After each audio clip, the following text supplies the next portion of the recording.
4월 29일 함께 나눌 하나님 말씀은 출애굽기 10장 21절로부터 29절 말씀입니다. 흑암 가운데 빛을 주시는 새 창조의 하나님. 본문 읽기. 여호와께서 모세에게 이르시되 하늘을 향하여 내 손을 내밀어 애굽 땅 위에 흑암이 있게 하라. 곧 더듬을 만한 흑암이리라. 모세가 하늘을 향하여 손을 내밀매 캄캄한 흑암이 3일 동안 애굽 온 땅에 있어서 그동안은 사람들이 서로 볼 수 없으며 자기 처소에서 일어나는 자가 없으되 온 이스라엘 자손들이 거주하는 곳에는 빛이 있었더라. 바로가 모세를 불러서 이르되 너희는 가서 여호와를 섬기되 너희의 양과 소는 머물러 두고 너희 어린 것들은 너희와 함께 갈지어다. 모세가 이르되 왕이라도 우리 하나님 여호와께 드릴 제사와 번제물을 우리에게 주어야 하겠고 우리의 가축도 우리와 함께 가고 한 마리도 남길 수 없으니 이는 우리가 그 중에서 가져다가 우리 하나님 여호와를 섬길 것임이며 또 우리가 거기에 이르기까지는 어떤 것으로 여호와를 섬길는지 알지 못함이니이다 하나 여호와께서 바로의 마음을 완악하게 하셨으므로 그를 보내기를 기뻐하지 아니하고 바로가 모세에게 이르되 너는 나를 떠나가고 스스로 삼가 다시 내 얼굴을 보지 말라. 내가 내 얼굴을 보는 날에는 죽으리라. 모세가 이르되 당신이 말씀하신 대로 내가 다시는 당신의 얼굴을 보지 아니하리이다. 전체 구조와 본문 관찰하기. 오늘 본문은 9번째 재앙인 흑암에 대한 말씀입니다. 이 재앙은 앞서 있었던 재앙들보다 비교적 단순한 재앙에 속합니다. 기간은 3일짜리 재앙이지요. 기간도 짧은 편에 속합니다만 이 재앙은 앞서 있었던 재앙과 달리 작물이든 가축이든 사람이든 해를 입히는 것이 거의 발견되지 않습니다. 그런데도 9번째 재앙에 속한 것이 흑암 재앙이었죠. 9번째 재앙은 어떤 것인지 구체적으로 관찰해 보겠습니다. 먼저 관찰하고자 하는 것은 흑암입니다. 21절에 보니까 흑암으로 하나님께서 재앙을 내리십니다. 이 흑암은 밤과는 다른 이야기이지요. 이 단어는 깊은 어두움을 뜻하기도 하고 무질서나 또는 창조의 질서 이전의 상태를 나타내는 말이기도 합니다. 창세기 1장 2절에 하나님의 신이 흑암 위에 있었다라고 이야기할 때 바로 그 흑암이 여기에 사용된 단어와 같은 단어입니다. 이집트 우상 중에는 태양신과 관련되어 있는 신들이 여럿 있습니다. 심지어 바로를 태양신의 아들이라고 불렀지요. 하지만 흑암이 임하였다 하는 것은 태양신을 비롯한 많은 우상들이 쓸데없는 것이고 하나님 앞에 아무런 가치가 없는 것을 나타냅니다. 우상 가운데 레, 아톤, 아툼, 호루스와 같은 신들은 태양신과 직접적인 관련이 있는 우상들인데요. 하나님께서 그 모든 우상들을 그 헛것으로 만드는 것이 흑암 재앙이라 그렇게 말씀드릴 수 있습니다. 두 번째로 관찰하기 원하는 것은 피해보다 더 심각한 손상에 대한 이야기입니다. 앞서에서도 말씀을 드렸지만 흑암 재앙은 물리적인 면에서 피해를 찾아볼 수가 없습니다. 흑암 재앙으로 인한 피해를 본문이 설명하기를 21절에서 서로 더듬어야 알아볼 수 있는 상태라고 이야기하고 있고 23절에서는 서로 볼 수는 없고 또 그런 이유로 해서 처소에 머물러 3일 내내 지내야 했다 하는 정도로 설명을 합니다. 그러니까 아무리 찾아봐도 물리적이거나 또는 실제적인 손상을 발견할 수 없다는 것이지요. 그렇지만 바로는 이 흑암 재앙에 대해 그 어느 때보다도 심각하게 대처합니다.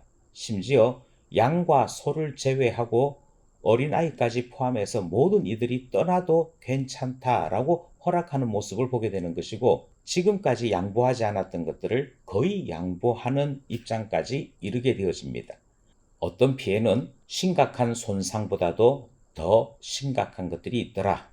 우리는 본문을 통해 관찰합니다. 마지막으로 우리는 볼 수 없는 흑암이 또 존재한다 하는 사실을 발견하려고 하는 것이지요.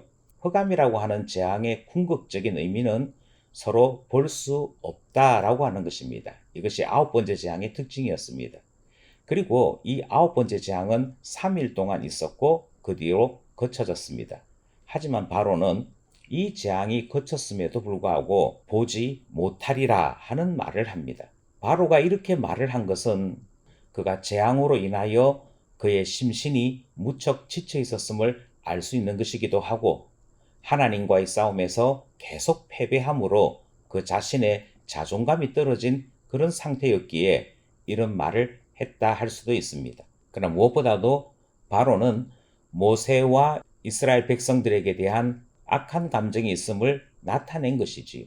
그래서 다시는 보지 않았으면 좋겠다, 내 눈에 띄지 마라 라고 이야기하는 것이 바로가 스스로 보지 않겠다라고 말한 이유였습니다. 이 세상에는 흑암이 아니어도 볼 수 없는 일이 있더라, 본문을 통해 관찰하게 됩니다. 본문 이해와 해석하기. 우리는 관찰한 것을 중심으로 몇몇 가지 교훈을 찾으려고 합니다. 먼저 흑암에 놓이지 말라라고 하는 교훈을 발견하게 됩니다. 눈에 보이는 손해나 손상은 사람들이 빨리 반응합니다. 그리고 그것이 훨씬 더 심각한 것처럼 이야기를 합니다. 하지만 진짜 깊고 깊은 손상은 눈에 보이는 손상이 아니라 눈에 보이지 않는 것들이 손상을 당하는 것입니다. 우리의 삶에서도 소망이 보이지 않을 때, 그래서 절망이 될 때 가장 많이 상처를 입습니다. 또 어찌해야 좋을지 모르는 낙담 가운데 있을 때 사실은 복구가 어려운 손상을 입게 되는 것이지요. 마음과 영혼이 손상되는 것이 얼마나 심각한 일인지를 우리는 9번째 재앙을 통해 발견하게 되는 것입니다. 흑암에 놓여서는 아니 될 것이라 교훈 얻게 됩니다. 두 번째로 우리는 마음과 영혼을 살피라 하시는 말씀을 듣습니다. 흑암 재앙은 우상에 대한 심각한 손상이었습니다. 마음의 흑암으로 인한 공포가 얼마나 중대한 것인지도 살펴보게 되었던 것이지요. 마음과 영혼에 심판이 임하는 것을 보았고, 우리의 심령과 영혼이 흑암 가운데 놓여져 있는 것은 심각한 일임을 깨닫게 되었습니다.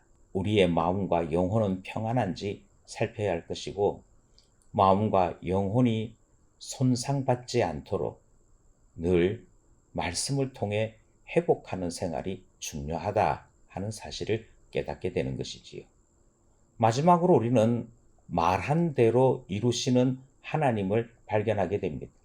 바로는 요즘 말로 바꾸면 내 눈에 또다시 보이는 날에 너는 죽을 것이다 라는 말을 모세에게 전합니다.